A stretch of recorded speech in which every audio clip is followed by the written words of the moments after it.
Hello, good morning. You are watching QTV this morning. I am Ibrahim Balde. We are back again on another edition. Wherever you're watching this program, we're saying good morning to you. You can also contribute, to this program via our social media handles. You can send where you're watching this program from. And of course, we're saying hello to our follower in the Philippines and Angela, our cousin Angela, she's currently in town, a cousin to Adidrame, and we're saying hello. On the program, I'm with Mr. Momodu Mboj as the co-host of this program, and Mr. Ka is our newspaper review guest. Good morning, Mr. Mboj. Good morning, Mr. Bahle. How are you? Alhamdulillah. And you? Very good. We are going towards the end of the week. Today is Thursday, and we are looking forward to the weekend very soon. And normally people take chill pills during the weekend and relax. Of course. But it's a bit different sometimes, as a news editor for you. Well, because the news doesn't sort of take a day off, it doesn't know about weekends and stuff like that. That is true. But still, I try to stick to the old rule of getting my samedi soir. So Samedi soir. Of course. You're reminding me of Bal Fusser. Our newspaper review guest, Mr. Ka. Good morning. Good morning, and thank you for having me. As always, it's a pleasure. It's good to have you. Yeah, so on the program, we'll take a look at the African code from the code and the newspaper review. And we'll also be talking to the Minister for Youth and Sport, Bakari Baji, on the 9th International Regional Ministerial Meeting on Sports Governance. He would be here, and we'll engage him on this.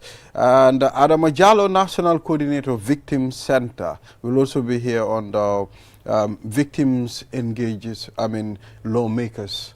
We will be, he will enlighten us on that. Then we will be talking to the most beautiful lady in the Gambia. That's Miss Gambia. She will be on the platform before the end of the program, and she will share her journey with our viewers. So, very interesting and packed program, and I hope before the end of the program we will definitely enjoy it. We have the code, Mr. Boy, take us through. It's right there on the screen, isn't it? Falling down is not always losing, even though there you've got losing, but we know what you mean. Yes, falling down is not always losing. Losing. It's a very interesting one. Reminds me of something Socrates said as well. It's very similar, isn't it? Falling down is not a failure, but comes when you. But failure comes when you stay where you have fallen. Something like that. You have to dust yourself up, and then move. Like when you fall down, do not give up.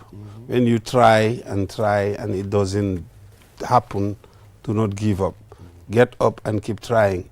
Most successful people will tell you they go through a lot of trials and tribulations, failures, but then because of the zeal, the desire to succeed, they have to dust and get up and keep trying again.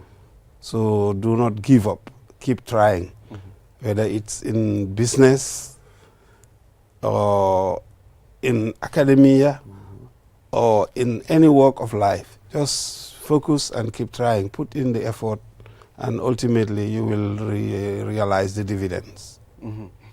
Exactly. If you fall, and please pick up yourself and try again. There is one singer that did that song. But sometimes it's very difficult for you to have that courage to get up, because with all the things that you've gone through, picking up yourself, it's not an easy task, especially if you are in a society that doesn't support you well. They don't support your ideology and your beliefs.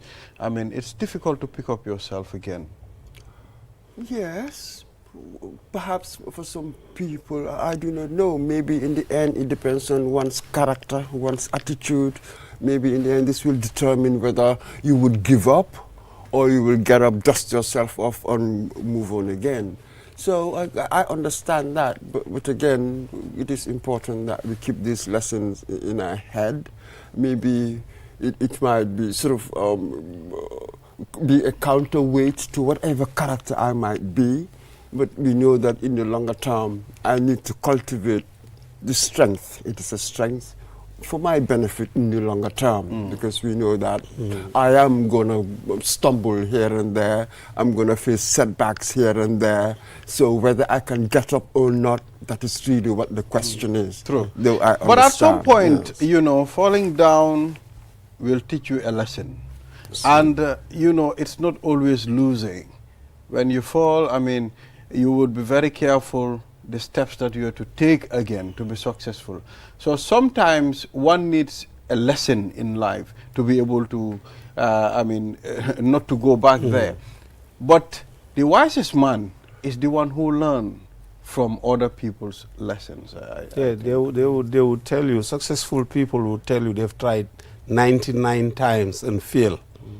Then the 100th, they succeed. So the moral here is don't give up. Whatever you are doing, do not give up. Don't throw the towel just like that. Keep trying.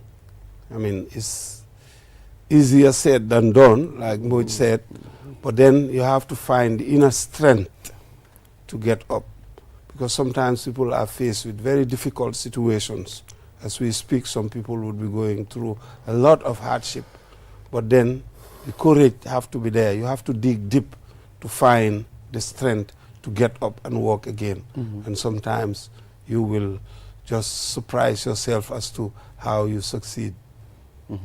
Exactly. I mean, never give up, keep pushing, keep trying. One day it will come. Absolutely. Yes. So at this point, we'll take a short break. After the break, then we will delve into the newspapers. We'll be right back. Q Money and Orange Money has just made money transfer easier. Now you can send money from Gambia to Senegal directly from your Q Money wallet. So what are you waiting for? Get your Q Money account now and start sending money to your friends and families through Orange Money in Senegal now. For more information, call our customer care on 133. Q Money, Sunu Kalpe. Terms and conditions apply. Q-Money e Orange Money joni weɓini nuldugol mbuɗi mi yetoma joni ida wawi nuldude mbuɗi iwra ko Gambia ɗo yaha Senegal e Q-Money wallet ma on eyyi ko honno wonɗa e fadde mi yetoma udduto Q-Money account ma on joni fuɗɗoɗa nuldude mbuɗi e teriɓe ma rewa ɗon ka Orange Money nder Senegal fi heɓugol hen ko laaɓi ida wawi noddude Q-Money customer care e 133 Q-Money suñu kalpe ɗum no yaadi e sartaji Q.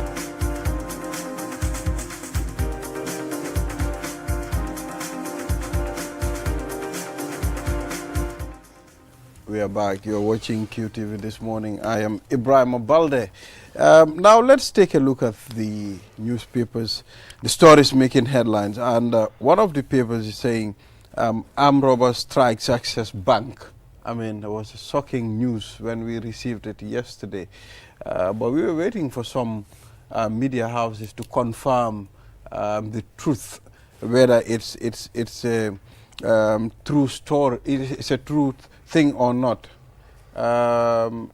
We were waiting, because sometimes social media you can see a lot of things. If my director can allow me to flow, that would be very significant. So I mean, this kind of a thing, I mean, I can remember when it happened. There was a time at the GT Bank, Bakau. Yes. They once striked that place too. So these are things that one should, take a look at and say, is this where we're heading to? Well, I'm not sure whether one should take that line, as it were. It is shocking because of its rarity. It rarely happens. That is why when it happens, we are like, oh my God, did it really happen? So I don't want to sound complacent, but I don't want to sound alarmist either.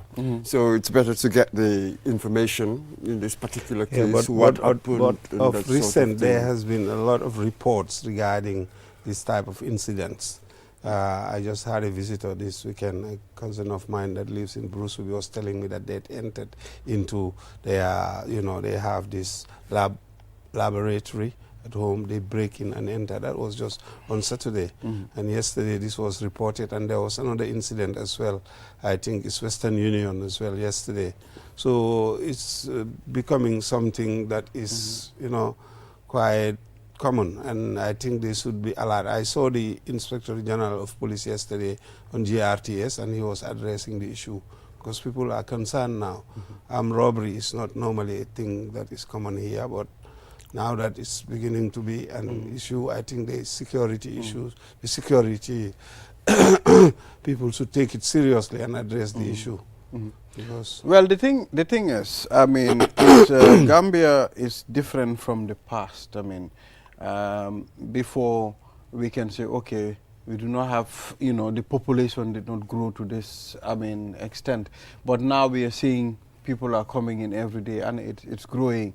So when this tend to happen, I think there should also be plans so that to enforce the security in other areas too, especially financial institutions. We've seen whereby people allegedly entered and murdered someone in a financial bureau. So those are all things that you know, we should take note of. Oh, you're certainly correct that Gambia, we have changed a lot with this youth explosion. We're talking about the youth dividend. That's a good thing. But again, the youth time bomb. So what possible things can come out of this? You're absolutely correct. Things have changed. I don't know what measures they take, but usually when these things happen, that reaction of having police checks all over the place also becomes extremely annoying. I think they should have intelligence, you know, more intelligent kind of approach towards these things to find which areas they operate and all target them, you know, because they normally operate as organized gangs, you know, and they settle in certain areas. So I think the police should engage the community, let them have more information, work with intelligence, rather than sometimes creating the unnecessary inconvenience of, you know, creating hundreds and hundreds of checkpoints anywhere you go as if it were a police state. I think they should really. Yes, sir. It is that reactive thing, isn't it? Yeah, you don't do much until after the fact. Then you start. The measures they take, that's what I'm saying. As to the approach, I think there should be other aspects or other approaches to these things. Exactly. We also have another headline on the Fourier newspaper.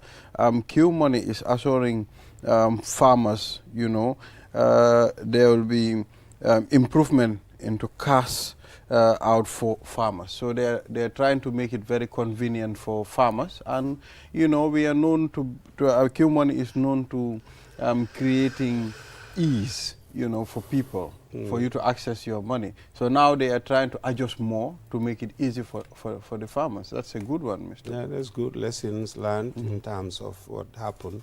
So they will look at it, you know, and then be able to ensure that, you know, there is that efficiency and rapid, you know, method of payment so that they will have their money safe and secured. I can remember yesterday, I think I was talking to Adi, he was the guest, and I said, okay, things are changing, Mr. Mbod. Things are moving, you know. Then when we go to our circles, we weigh your groundnut and we give you a bulk of cash. So now things are changing, the dynamics is changing. So what we do is when we weigh your groundnut, we pay you electronically. That's easier, you know. But I can see what Ade said, his view is you can have cash or electronically. Yes, it's better to get options, but you are right. Times change and we change with the times, isn't it? So it will be much easier, isn't it, for the electronic transfers and the like. But again, it takes time for people really to change. So maybe now, once you have both options, and gradually you phase out one of them, and then they become fully automated as in our time. So yes, it's just a matter of transitioning. When you're transitioning, you might need both until later And on. I like the proactiveness of the government at some point. I can remember a few weeks back, there was a headline that said there is no cash at Secos. But now another headline is saying farmers in Funis now receive cash at Secos. So this means their concerns have been addressed. I mean, you know, these are things that we expect our governments to be doing for us, Mr. Ka. Yeah, absolutely. They have to take interest in the concerns of the people and address it. So I'm happy that they have done that. So, and I'm sure the farmers would welcome it as well. So they're just doing the right thing. So NPP outlines accomplishments and future goals as well. Well, it's a political party, so they have their own agenda, they have their own programs. They recently have their own congress, so they must articulate those things, you know, their programs and agenda, just like all the other political parties that also had their congresses. So one would expect they would come and articulate what they intend to do for the people in the next coming.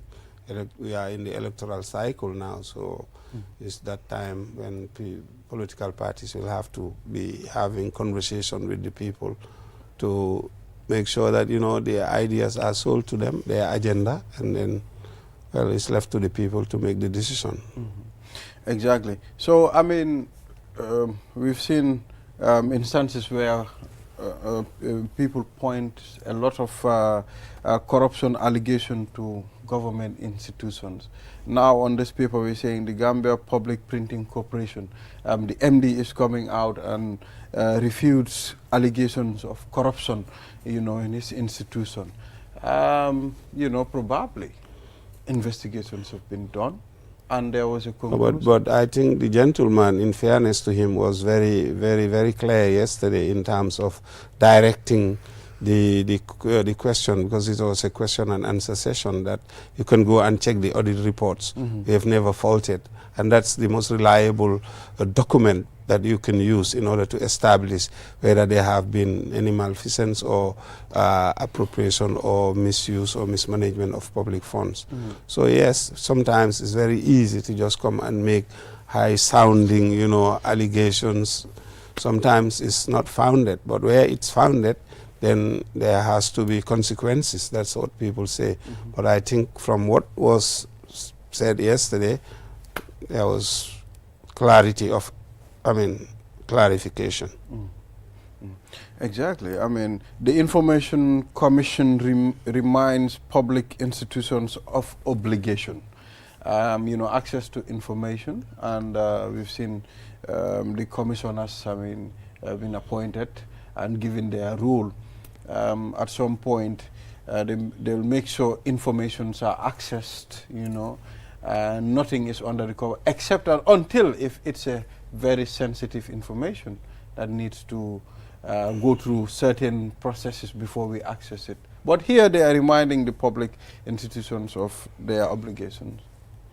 Yeah, there will certainly be a criteria set, because certain things are of public interest, so that must be accessed, you know, and where there are security concerns, the state, that also must be assessed. So it's assessment based, but it has to be tested, and the commission would be there to provide, as being the judge and jury in that instance, to say that this person have right and should be accessed this information. That is why it's constituted as a legal component. So therefore we expect them to do their job, and then people can have access, because it's good for transparency in a democracy.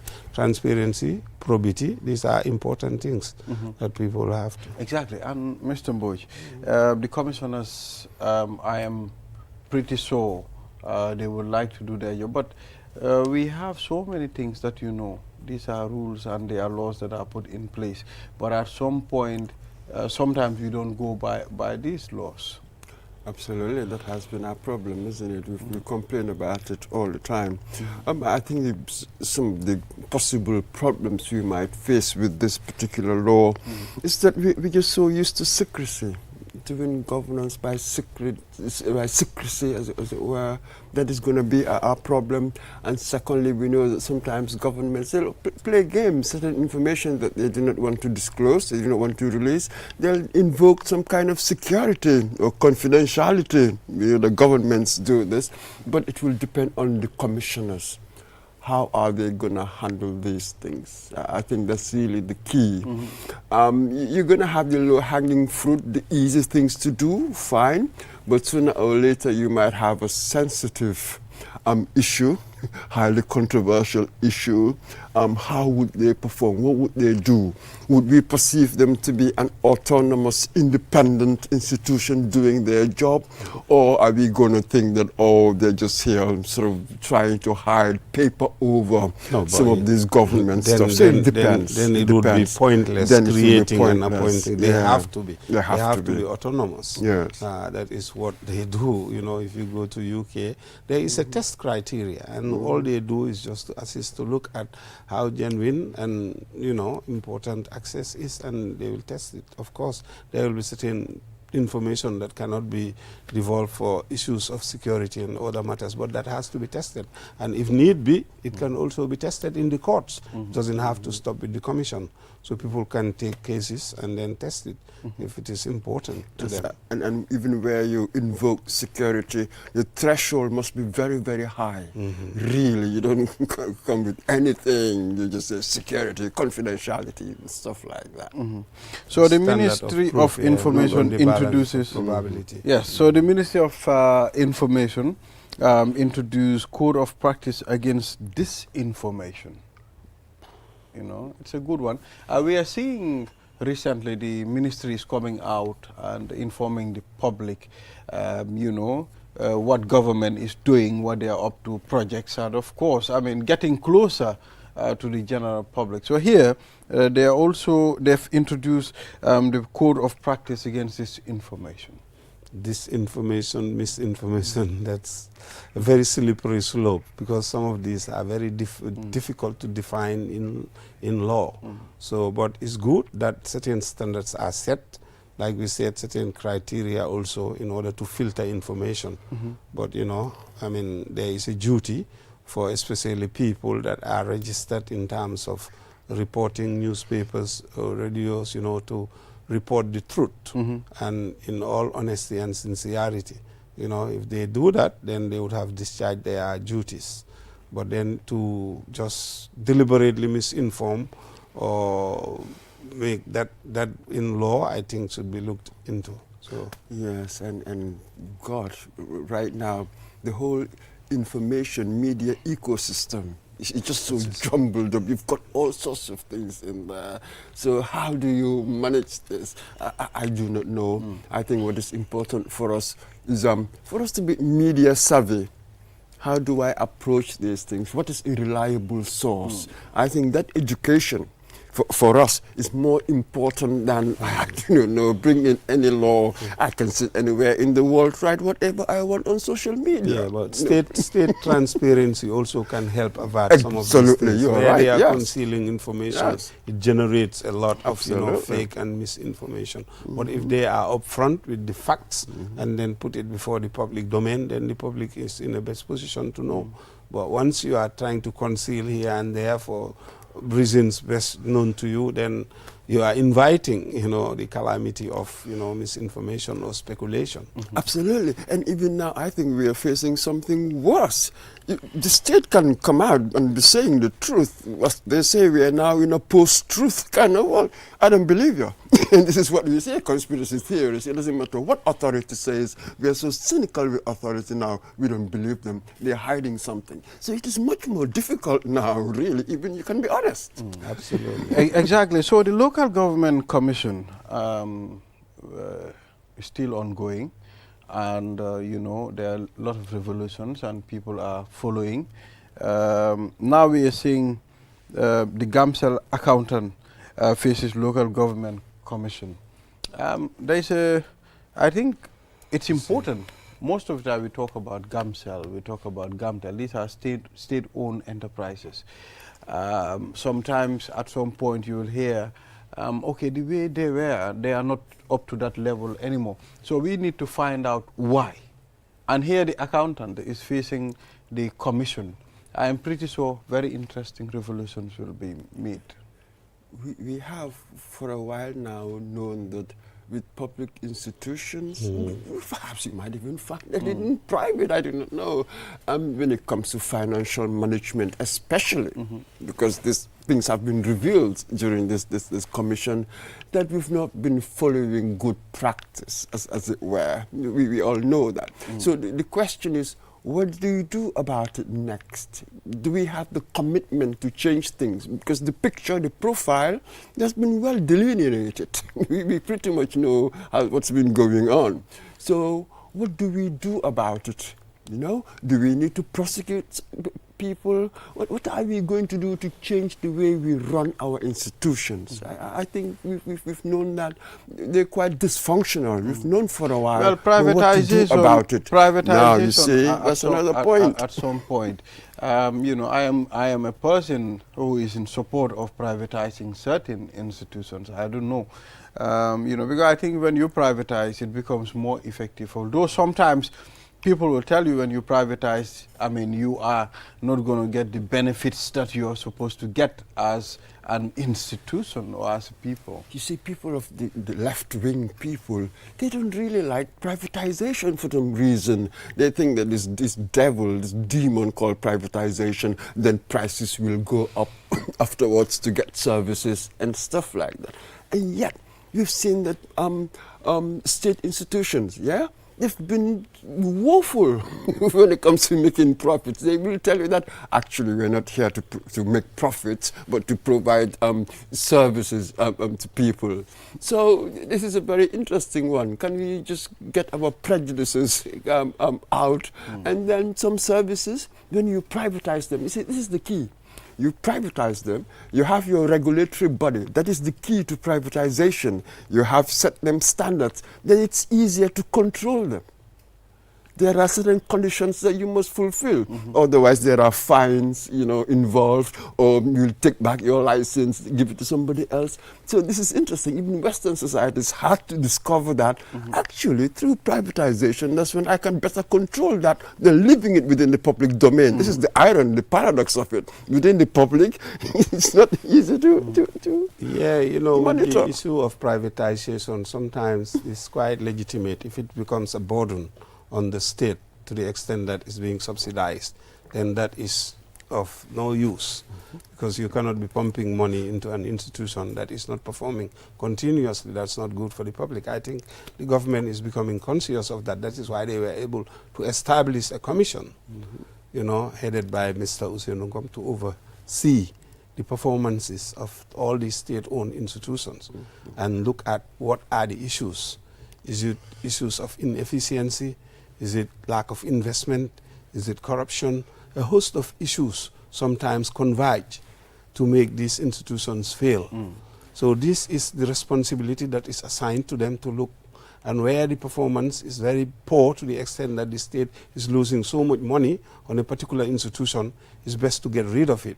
You have to cut your losses at some point, because you cannot continue pumping money into a project that is not giving back any returns, no dividends, continuously. It's not good for the public purse. The money could have been used for something else. You sell the institution, sell all the debts, get rid of the headache, get rid of the burden, let somebody else manage it. So then you can collect taxes.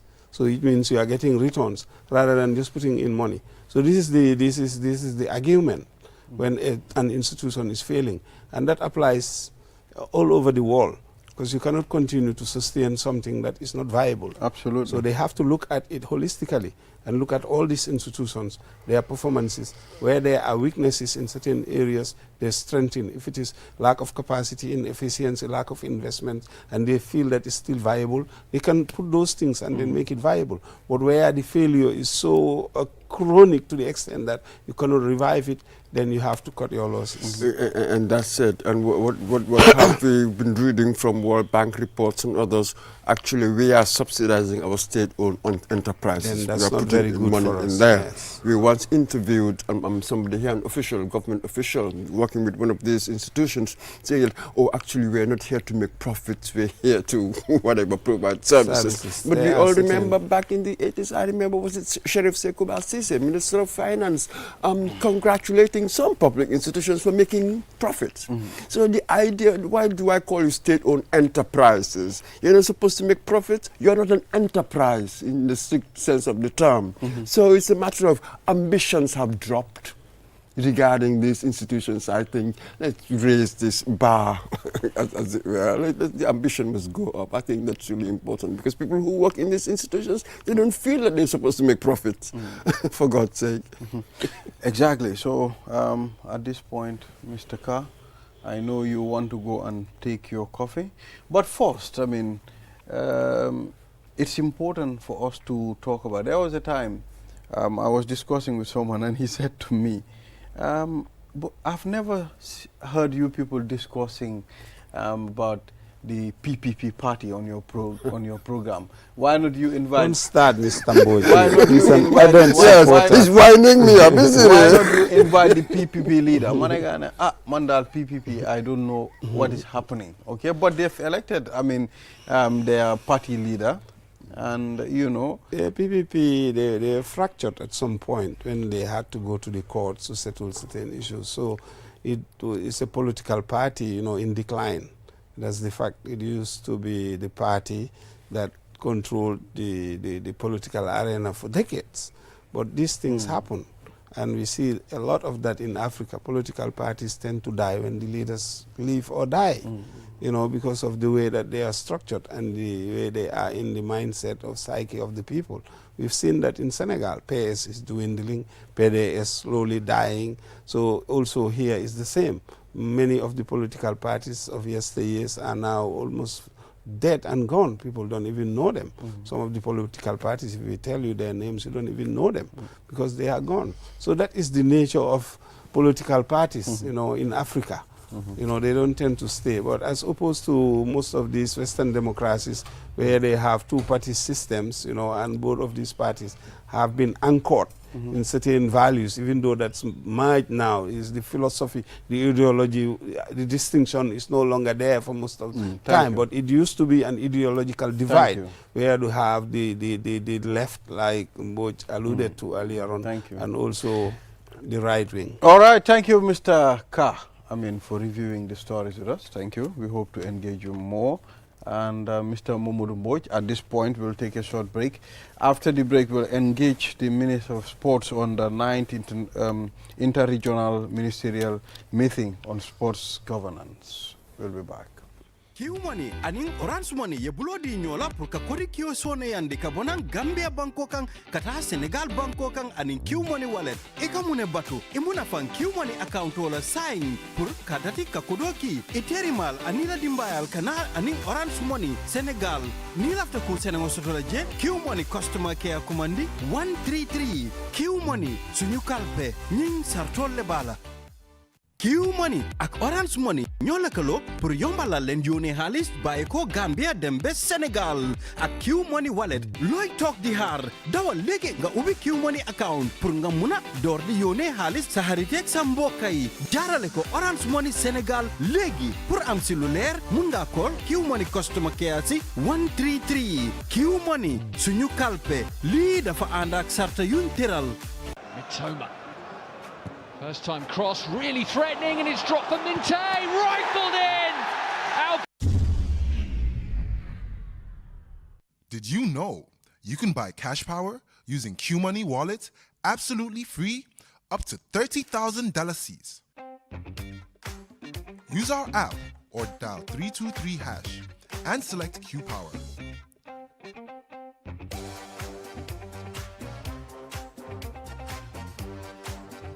Choose Register Meter. Enter your meter number.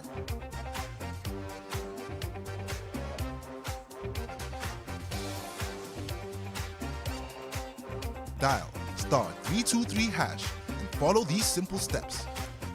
Number 1, select option 3 for Q Power. Number 2, choose option 1 to buy any amount of Q Power.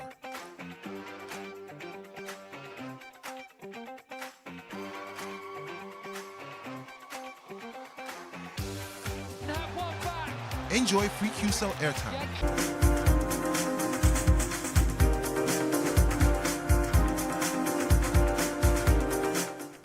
We are back. You're watching QTV this morning.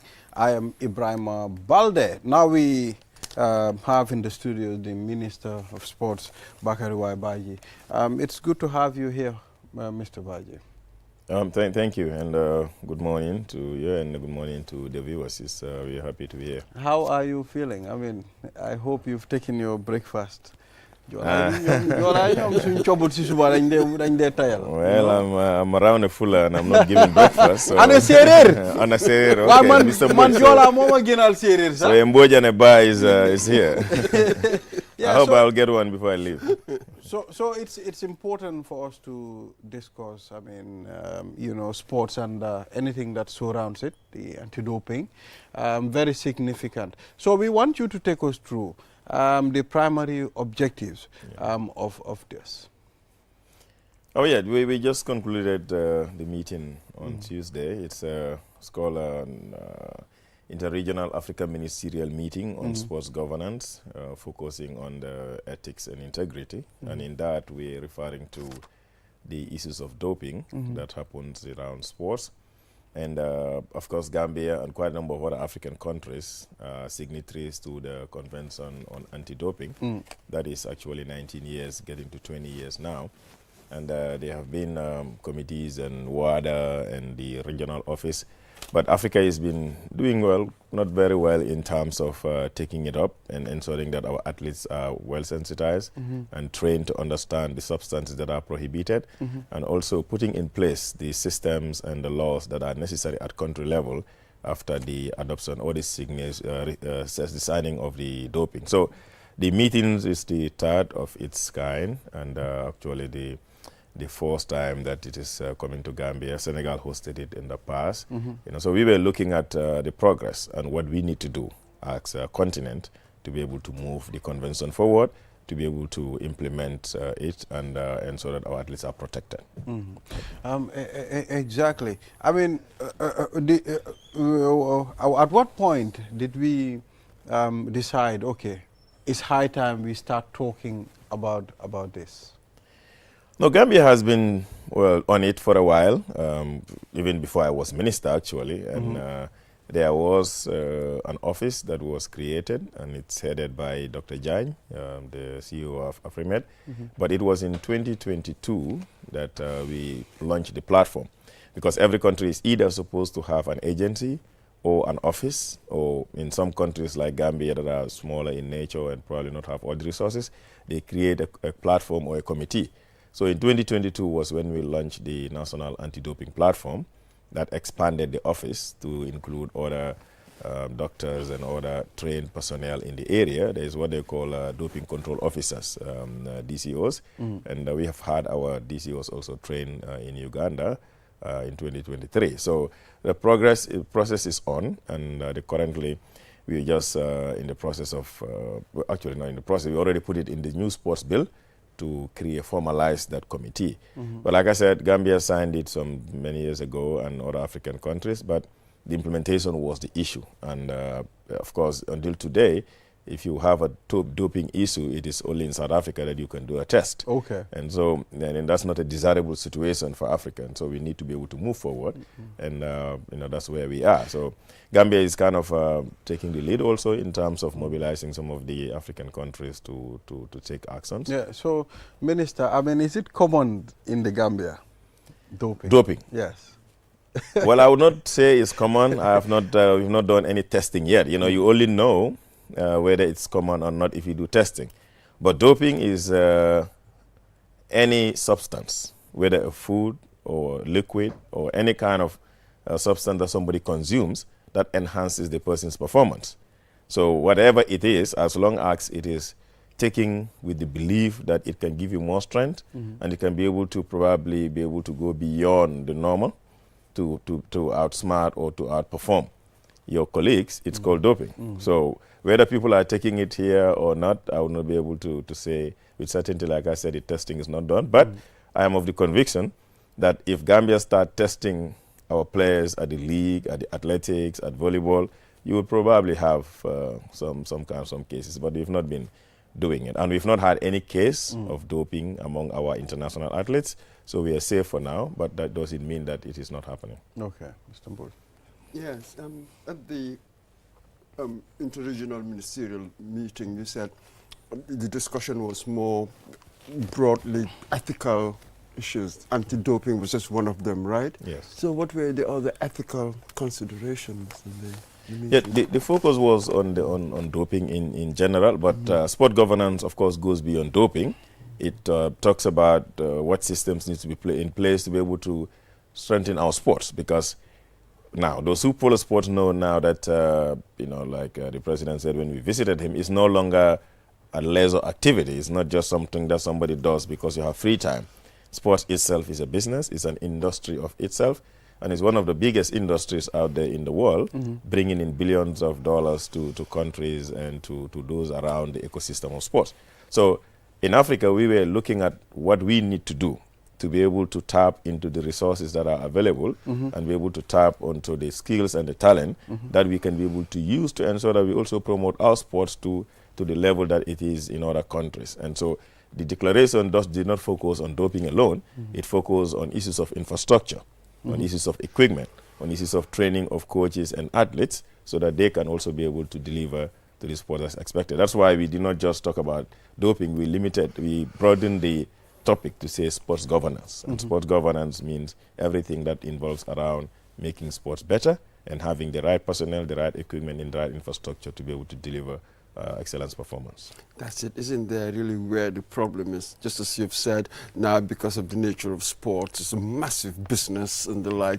So maybe we will be losing a bit of the sportsmanship, that spirit of sports. So we'll be cheating the anti-doping bit we were talking about. Isn't there still a balance to be maintained between the business aspects, the commercial, granted, but again, there are valuable lessons that sports teaches us, if you like, sort of cultivate certain spirit, the collegial spirit, as it were. So how do you balance the two?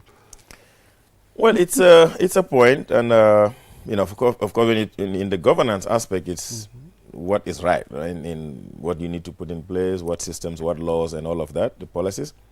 But the policies also must include doping, because when you want to compete, or when you compete, you want to compete in an equal platform.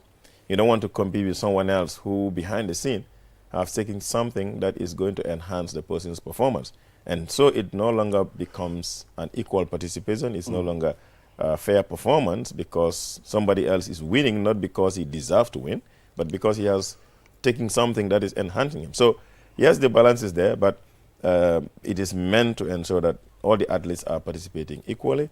And then those who are there, I mean, we've seen cases, not to deviate, but we've seen cases in the region of athletes, of footballers who have been accused of doping, and the test came out to be positive. And we've seen in the previous Olympics in 2021 in Japan, an African who won a medal, and then a few months later, it was stripped off her because the test came out positive. So that is the situation that Africa don't want to continue to encounter.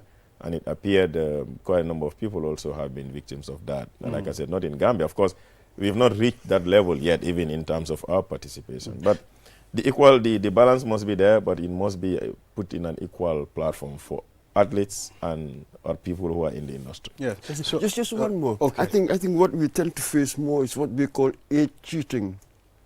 Isn't it really in football, and even in our athletics, we've seen it in schools. We've reported these things where schools will bring in somebody who is really not part of the students, but because they want to win. Isn't it? This is the key, and it undermines the very spirit of what you're doing. So what are you doing about that?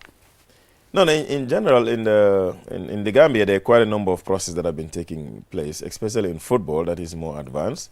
Now they have a system, because for you to have a professional league, for instance, you must have, there's a system that athletes, players are registered into.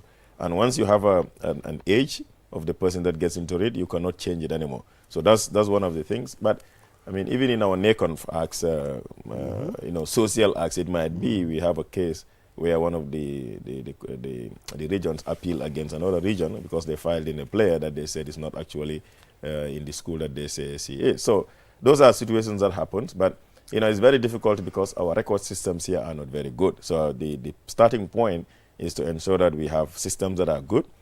Athletes are recorded from the time they get into the field until the time they exit, so that at no time will they be able to change their age, and no time will they if they move from one club to another or one school to another, there'll be a record to show that. But that is where we are lagging behind, and that's what at country level we need to do. So, Honorable, I mean, do we have programs to educate coaches and athletes the dangers of doping? Yes, we do. Like I said, there is an office here. It's based at the GNOC. They have a small office there where they have the equipment for the local testing and also where they do training.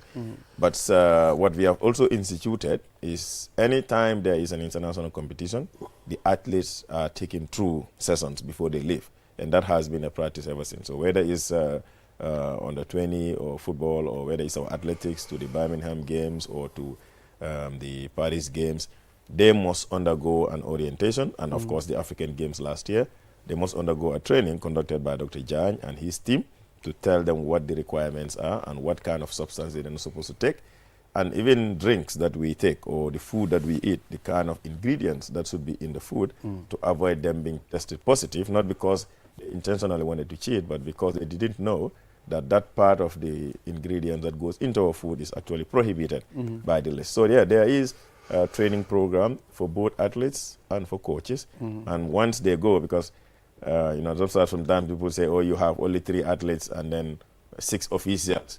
They don't understand that these things happen because at every team that is going out, there must be a team doctor, and the team doctor is the one that also not try to treat them physically, because that's a therapist's job, but help them to understand what is required. Dr. Jan was with the team in Japan, and recently in Paris there was a team doctor as well. So this is part of sports, and they go with the athletes when they go to international. So do we have punishments? I mean, penalties that we put on people that are found wanting for doping? Oh yeah, serious ones. Because once an athlete tests positive for doping, they take a lot of process to avoid punishing someone wrongly. So they will, when they test positive at a particular field like here, they will send the samples to South Africa just to confirm. And then when it happens, then it goes to the water board for the water board to decide. And once they decide, they can put in penalties that are serious. For instance, there are some that are banned for life. There are some that are banned for a number of years. And then, of course, you can appeal, and then they can either turn it down or reduce the number of years. But again, the other aspect is they strip off the medal. If you become an athlete who wins, for instance, a gold or silver, and then you eventually test positive, they take away the medal and it's taking off from the records. And then, so those are the titles that you lose, the banning that you encounter. And like I said, I mean, if you follow reports of sports, you've seen a few that have been banned for a number of years. And it's a career-wrecking situation where you're looking forward to improving your performance and getting better, and all of a sudden you're told that you can no longer participate in football or in athletics or in any kind of game. That's how serious it is. Thank you very much, Bakari Waibaji, for coming on the program and taking us through some of the discussions and the anti-doping law. Yeah, so we hope to engage you more in the future, Honorable. Thank you.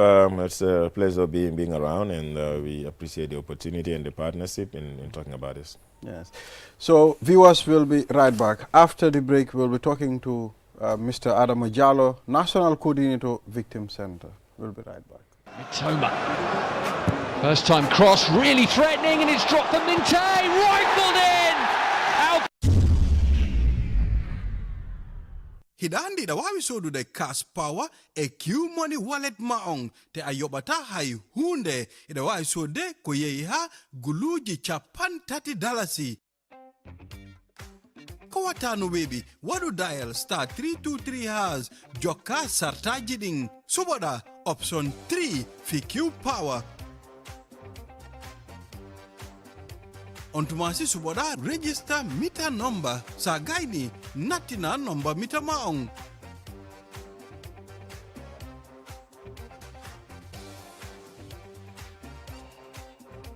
Wadu dial star 323 has joka sartajiding suboda option 3 fi Q power. Ontumasi suboda ko jelu falda sodude.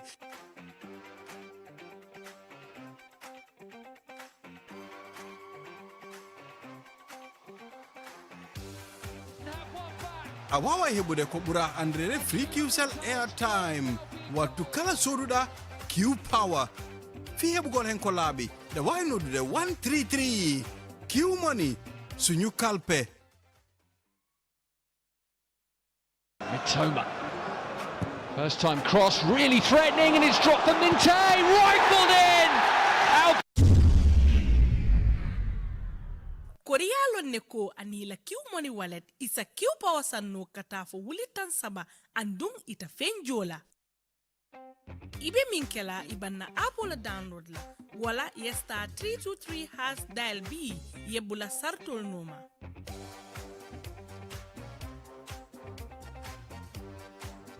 Follow ye register meta tombo.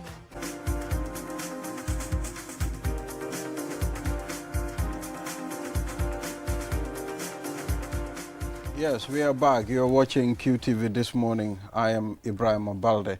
Now let's move to the third segment of this program, and we have Mr. Adam Ajalo, National Coordinator Victim Center.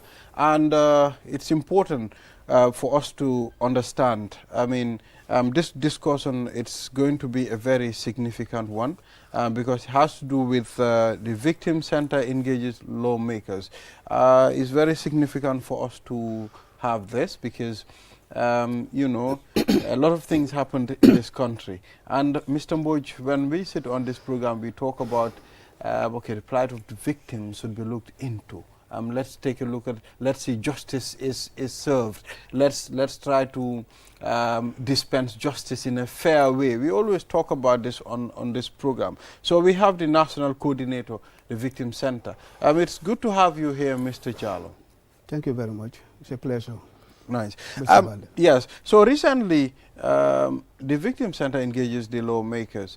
We want you to tell us the significance of this engagement.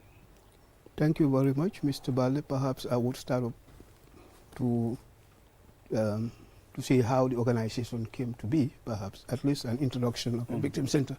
The Victim Center is an institution that was formed by victims themselves, came together to form the victim in 2017, and it was registered as a non-profit organization so that they amplify their plight in terms of redress, justice, and things like that. So the reasons why we engaged the National Assembly Select Committee on Human Rights, it has been a tradition. We've engaged them. This is the third time that we've engaged them, and we have that common understanding among ourselves. They are a very strong partner, and they understand our plight as well. And that is the more reason why we continuously engage them. It's not one-off, but it's part of our program activities. Okay. That very day, they came purposely to hear our to hear from the Victim Center our constraints, our achievements, and how we see the plight of victims. So that was the reason why they came. They also came purposely to tell us their position in terms of supporting us. Yeah. So what can lawmakers do to prioritize, you know, the Victim Center? You would recall that the legislative arm of government are very important. And as such, they are very important because they make legislation, they make laws. So why we engage them? Because we want to lobby, we want to ensure that some of the bills that were passed, they are endorsed by them and passed and ratified. For instance, the reparation bill that was long overdue, the torture bill, you know, and other accountability and prosecution bill, all these things were passed through them. So you can see their significance, how powerful they are in terms of helping victims, so that this kind of mechanisms are put in place. You may also want to understand that the 1977 Constitution would not allow a victim who is tortured or an enhanced disappeared to be tried in this country, because it's not in the laws. So having the parliamentarians to vote against it and make it a law, it's very significant for an institution like us, because it's a way forward for us. It's a way to see that perpetrators are brought to justice. Yeah, so that is why we engage them, because they are very significant as lawmaking body. Absolutely. I'll see, what do you think about this? Because again, with us, we're always anxious. There's this anxiety that we've got so many laws in our books, but the issue is implementing them. Yes. So you may have all sorts of laws, yet it wouldn't give you the kind of outcomes that you want because all the areas are not aligned, as it were, with the laws. So what do you think about that? How do you deal with that? Well, that's a good question. I mean, usually in any country, laws are enacted. And many times those laws are not implemented. We've seen them in this country, not just human rights. But as an advocate, as an institution that is fighting for the plight of victims, we would want to continue to aggressively engage this kind of stakeholders and perhaps the politicians and the media in general, so that they can fight our plight and help us to ensure that government implements the policies that they have set themselves. So we will continue to do the fight. We will continue to raise the red flag and, you know, aggressively engage other players to ensure that those laws are implemented. For instance, the reparation bill, it has been there. People talk about it. And I would say, as a head of the institution, I always receive calls from the victims. When is this reparation going to be, especially financial? Most of them are not engaged in, you know, work. They are not working, and they are not. Some of them have died over the years, and these are worrying situations. And for us, we always engage the Minister of Justice, especially the post-TRC unit. We have a good relationship with them, and we engage them. We always have meetings. We are also part of the victim-led organization, a bigger body, and it's constituted by 8 victim-led organizations. Of recent, you've heard about the ECOWAS court, which we also fought tooth and nail with other players in this. So we will continue to address the issue in multifaceted areas. So how can the legal system address the stigma faced by victims? I'm not too sure what capacities they have when it comes to stigma in terms of, because it's more of psychological. In our institution, we have a psychosocial unit that helps to, you know, help victims, to reassure them and to refer them where you have cases that have reached certain level, because most of them will have this post-trauma, flashbacks and all those things. So we have experts in the unit, and they deal with those kind of situations. But with the Minister of Justice, like I said, we have that relationship with them. We would see how best we can support them when it comes to the psychological trauma, because they understand. For one, I have visited the post-TRC unit, Aida Pasha. I must mention her in this platform. She's been very, very, very supportive. I have a group of victims that raised their concern, and I said, well, Mr. Jallo, it's better for us to see the emoji in person. I said, yeah, you're quite right. So we made an appointment, we wrote to them, and they wrote back. And these people, they heard it from the horse's mouth, the victims themselves. Said, we've been sitting so long. And they said in Wolof, Joxlen ñu lu des li. You know, some of them receive reparation, and there are still balances. So they say, bala ñoo waxtaan leneen in Wolof, Joxlen ñu lu des li. So they understood, and actually they're working towards that. Yeah. Okay. What does the Victim Center provide to help rebuild their lives? Thank you very much. We are part and parcel of the team. Some of us, as within the institution, are victims themselves. We have 2 of them, Aisha and Abdul Aziz. They are victims, and they can also tell their stories to their colleagues. So what we do to help them, we have a medical support for victims. You may recall recently we had an agreement, an MOU signed between us and AfriMed, and most of them are referred there. Yes, the hospital, the Royal Victoria Hospital, or is it Edward Francis Teaching Hospital, is providing medical support for them, and every week we send 5 people to them. But notwithstanding, as an institution, because we are together in this, we support and then refer them to AfriMed, and then we receive bills and then we pay, because we have an institution that is providing that kind of support. We also provide them with psychosocial support. Like I said initially, we have experts within the institute who are trained so that they come in and then they tell them what is wrong with them, what they want to be supported, and So we are doing a lot of advocacy as well.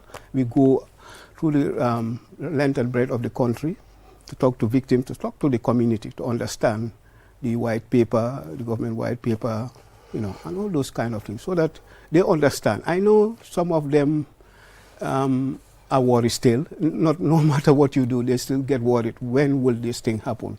When will Jammeh be brought to justice?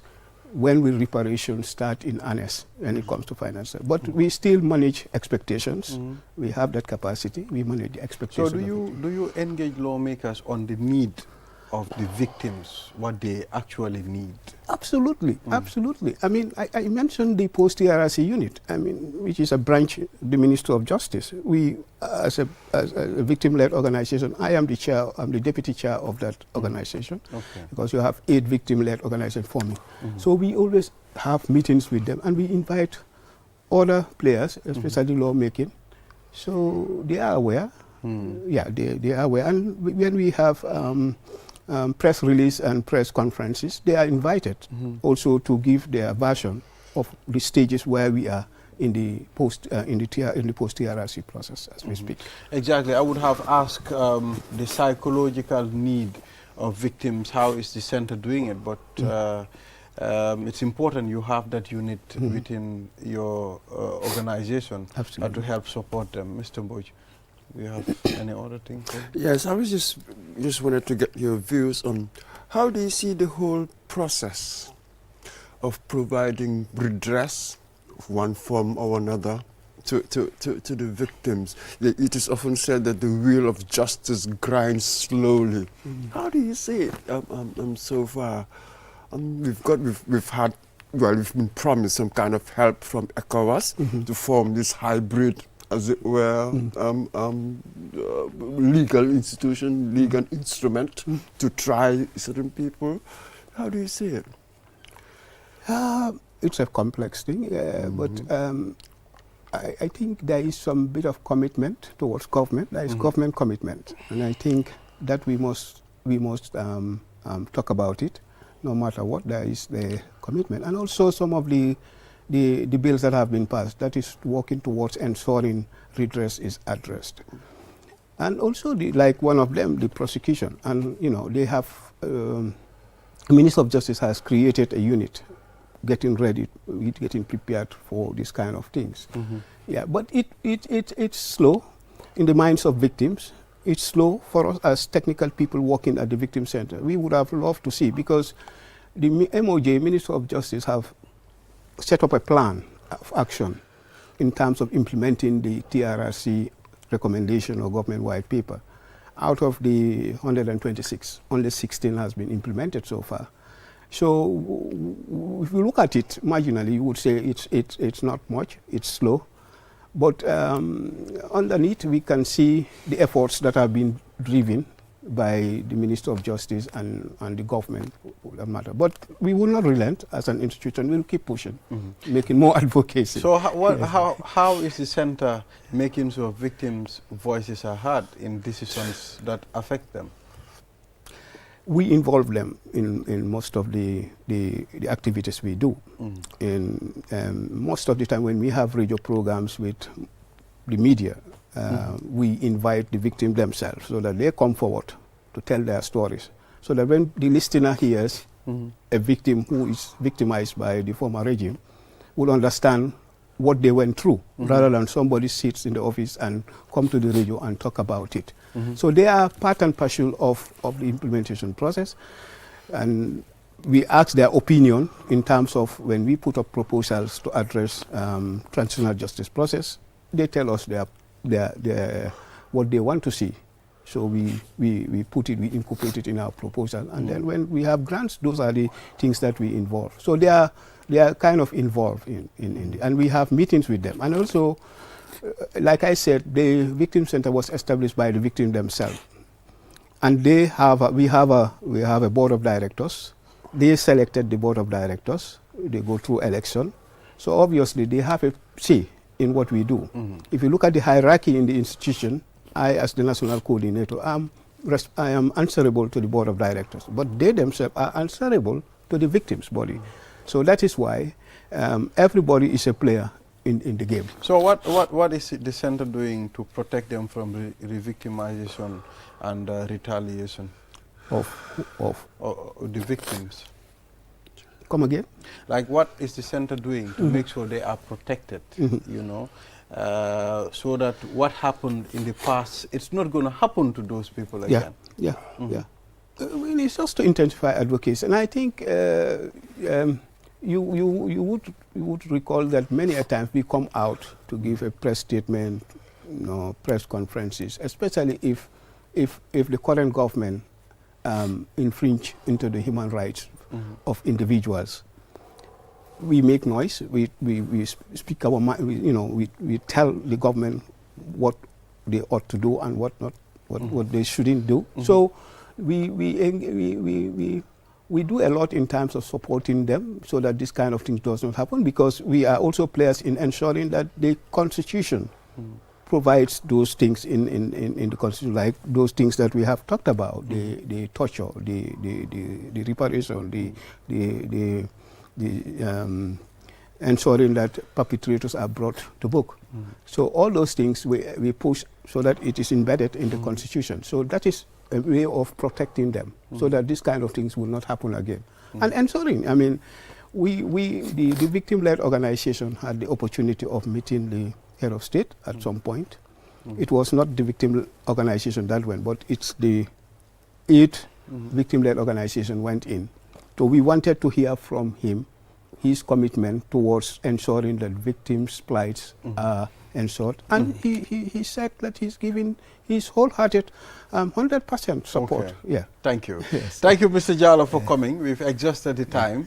And, you know, this platform, we will give some time to the victims. Absolutely. Anytime you want to come here, I mean, it's everybody's business. I mean, the Victim Center, you are always welcome. Just put a phone call and we will accept your request. Thank you, Mr. Baldwin. Yes. Thank you, Mr. Muj.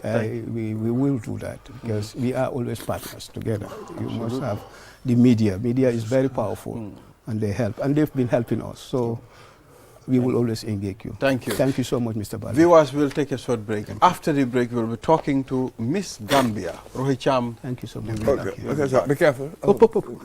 Q Money and Orange Money has just made money transfer easier. Now you can send money from Gambia to Senegal directly from your Q Money wallet. So what are you waiting for? Get your Q Money account now and start sending money to your friends and families through Orange Money in Senegal now. For more information, call our customer care on 133. Q Money, Sunu Kalpe. Terms and conditions apply. Q Money e Orange Money Johnny weɓini nuldugol mbuɗi mi yetoma joni hiɗa wawi nuldude mbuɗi iwra ko Gambia ɗo yaha Senegal e Q Money wallet ma on eyyi ko honno wonɗa e fadde mi yetoma udduto Q Money account ma on joni fuɗɗoɗa nuldude mbuɗi e teriɓe ma rewa ɗon ka Orange Money nder Senegal fi heɓugol hen ko laaɓi hiɗa wawi noddude Q Money customer care e 133 Q Money suñu kalpe ɗum no yaadi e sartaji.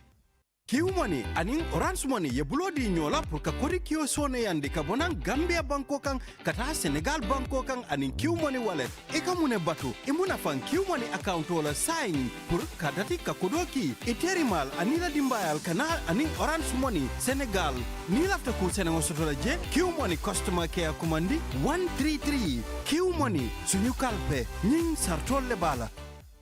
Q Money ak Orange Money ñoo lëkkaloo pour yombalal leen yónnee xaalis bàyyi ko Gambia dem ba Sénégal ak Q Money wallet looy toog di xaar dawal léegi nga ubbi Q Money account pour nga mun a door di yónnee xaalis sa xariteeg sa mbokk yi jaarale ko Orange Money Sénégal léegi pour am si lu leer mun nga call Q Money customer care si 133 Q Money suñu kalpe lii dafa ànd ak sarta yuñ tëral.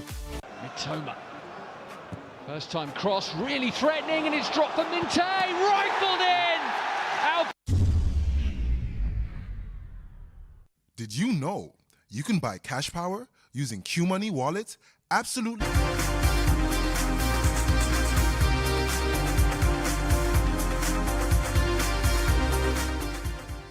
You are watching QTV this morning. I am Ibrahim Abalde. Now we're heading to the final segment of this program, and our guest in the studio is Miss Gambia, Rohi Cham. She is the winner. Miss, it's good to have you here. Thank you so much. You don't even know how happy I am to share this platform with the most beautiful woman in this country. I am so honored to be here today. Thank you so much for the invite. Yeah. You know, absolutely. I was sort of sneezing. Wow. I wasn't feeling well. When I saw her, I just sat back. Miss Gambia Nyona. Yeah, so it's good to have you. Let's start with, how does it feel to be crowned the queen, to be crowned Miss Gambia? It's very beautiful. It is like a very huge honor, like being an ambassador for a whole country. But it also comes with a lot of work, like a lot of expectation from the people. So it's like good, but also kind of like very tiring and exhausting too. But alhamdulillah, I love being Miss Gambia. I mean, I still have some months to go. So share your journey with us. I mean, how did you start? What inspired you? So I started in 2019 when I competed for the Queen of Music Gambia. But it was like an accident because I didn't know it was a pageant competition. I thought it was a singing contest because I saw Queen of Music. And I didn't ask. So I just texted the lady and told her I was interested. And she just put me in. So when I went for the rehearsal the first day, I was like so confused because I just saw people walking on hills. I couldn't walk on hills. So it was like a big challenge for me. And I was like, I was already in. So I'm just going to take this and just continue. So after that first competition, I won. And I fell in love with it because I got to learn more about pageantry. That it was not, because first time I just knew about the catwalk. Them checkers knew it. That was the only thing I knew about pageantry. But when I competed my first pageant, I knew about the advocacy, I knew about the talent run. And I was like, I would love to do this because I fell in love with advocacy since I was in school. So I was like, yeah, this is my part. I will continue doing this. So how have you prepared the responsibilities that come with, you know, being a queen? So it's been a hectic journey, kind of since I won. But I am very glad that I've prepared myself so well, like mentally, physically, you know. I'm very prepared with the responsibilities that are yet to come. So for now, I'm just waiting for the ministry and the organization to just lead the way, and I will follow, inshallah. Yes. So how did you prepare yourself? It's like I have a very strong pillar. I have like a village of people that support me. So most time it's not like me doing all the work. Like I have a lot of people that always tell me like this is the right way for you to go. I have people that advise me always. So it's like it's not always about what I think or how I prepare myself. I have like a village that's behind me that is always showing me the right way. It takes a village, we are told. Yeah. Of course, these days being Miss Gambia or Miss World, being Miss whatever, it's not simply how you look, you know, the pulchritude, but there are other aspects to it, aren't there? Take us through these other aspects that go to make a beauty queen. Beauty queen.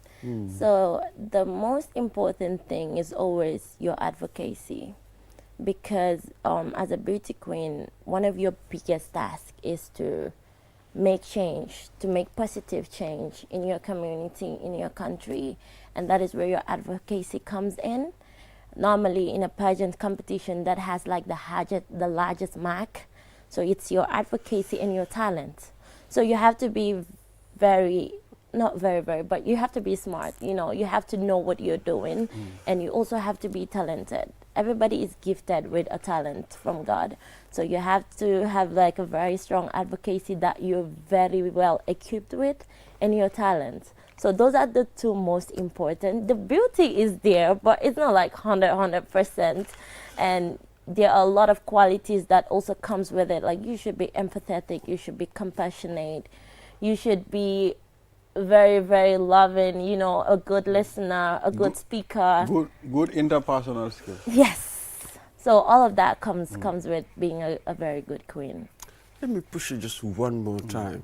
I have certain feminist friends, and they keep telling me, why do we keep having these beauty pageants, you know, so that we will parade this women for the gaze of you men, you voyeurs.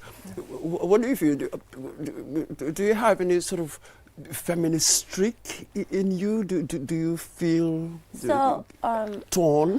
What do you think about it? I think my appearance shows that there's so much diversity in the pageant industry. Being the first hijab queen to be crowned Miss Gambia, and I have like big calls going international because we have other hijab queens around the world also competing, you know, in big pageants. It's not always about I don't know how best to, because I'm on TV, I don't want to use the wrong words, but it's not always about exploiting young ladies like people think. It comes with a lot of things. I think most times it's because of how we dress, but it's not. That's just small part of it. Okay. Like very little part of it. This question might be personal. Are you married? No, yeah, but soon. Do you plan to get married soon? I mean, I think I'll get married after I hand over the Miss Gambia crown. And how long is it gonna take? I am available. I am mingling and mingling. I want to mingle and wingle. Oh my God. It's less than a year. Kubuguta am Miss Gambia. Kuko buguta am Mr. Mboy. Ninga wacha liggéey nga liggéey ñibi kër de. Bala ñu ma attack si yoon mi man tamit. Suma jabar put the call to the control. Mu ne wax leen kii maa ngi seetaan. All right. So what does it mean to you winning Miss Gambia personally? What does it personally mean to you? It was a journey during the Miss Gambia, since the auditions to the semi-finals. I've always had the dream of winning Miss Gambia, but I didn't know it was going to be this one. But during the competition, there were a lot of, you know, bullying on social media, even after when I won. So it was like a lot of me trying to be strong, you know. I'm this type of person that, okay, when I want this, I go for it 100%. So it's like during the process, the campaign and everything, it was really hard. But I always stood tall. I always rised above the noise, and I knew what I wanted, and I went for it.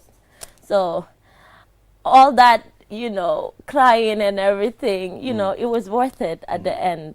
Because this crown is mine, so sure. yeah. So how can you use, how do you plan to use your title, I mean, to impact and make change, I mean, to the lives of young women of this country? So my advocacy is on sexual and gender-based violence, and I'm planning to launch my project. The date is yet to be confirmed by the organization because we're waiting for some, you know, go ahead from the ministry. But my advocacy is on SGBV. I've been working with a few organizations. Mr. Jallo was here from the Victim Center. I've been working with Aniked. I've worked closely with a lot of victims, especially women, victims from the past regime. So this is something that, like, it's very personal to me. This is something that is very close to my heart. Like, this is something that I've always worked hard for. So my project will be hashtag Speak Up for Change, trying to give voices to young people to speak up when their rights are being violated, especially when they are sexually abused. So these are one of the things that I would use to impact my society. Other projects will come, but this is my personal project. Yes. Let's talk about the message that you have for young girls, especially the young girl that is sitting at home right now and watching this program and looking up to you. What message do you have for her? So I just want you to know that you are stronger than you think. But first, you have to be educated, take your studies seriously, respect your parents, help your parents, and help the people around you. You know, be strong always, but also don't let anybody violate your rights. Don't let anybody make you a toy or exploit you. You know, go for what you want, follow your dreams, and keep going. One step at a time, and you will surely get there. So let's talk about the balancing. I mean, balancing Miss Gambia and your personal life. I mean, you're not just now any ordinary person. Yeah. It's different because there's something that is put on you. People will look at your ups and downs, where you go to, what you do. So how do you manage to balance your Miss Gambia life and your personal life? It's crazy because every now and then when people see me outside, ha, Miss Gambia, yang runga, Miss Gambia, loni kadi runga, Miss Gambia, you're doing this, Miss Gambia. I'm like, yo, okay, I'm Miss Gambia, but you know, I need to continue like other stuff that I do. Like let's say I play basketball. Right now I'm paused. I have a pause on my studies for some reasons. Okay. I think I will resume this year. You are a basketball player? Yeah. I'm a basketball fan from today. Oh, great. I'll come watch your games. Great. I would love that. Yeah. So right now it's just me being Miss Gambia and playing basketball and concentrating on other stuff that I do online. So it's like when people see me, like, wait, what are you? I'm like, yo, I need to keep fit, you know? It's been how many months I've been preparing for Miss Gambia, not training. So trying to balance that, it's kind of hard because if you listen to what people say, you might get carried away. Okay. Like, let's say sometimes when there was this time I joined a commercial vehicle at Tonte where somebody was like, Miss Gambia, I pay pass. I'm like, Johanguñ ma moto di. So, and I cannot be paying town trip like all the time. Honestly. So it's like, I make sure I don't let what people say get to me. I know what I want. I know what's at hand. So I won't let people, you know, get to me to the extent that Mandamatora house mo yeah. So I'm trying my best to balance, not to run away from what I've been doing from the past. You know, I am Miss Gambia, but I need to continue other activities that I do. Absolutely. Thank you. I wonder, what career are you preparing yourself for? So I was studying journalism at Majak. Oh. But I don't know. See? I want to continue, but I'm still thinking. I could feel the spirit. Why I ask? You see, we are kindred spirit. Yeah. So, okay, now, okay. Why not invite Kumunyone as my co-host on QTV? Would you love that? I would. How about Mr. Mboj? No, I'm sending him away.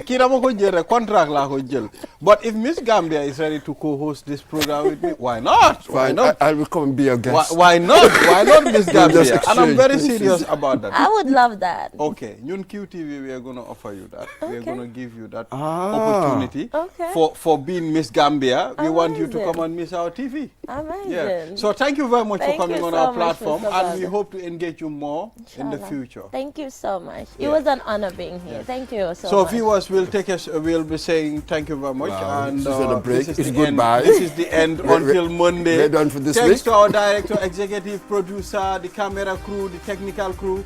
Bye-bye.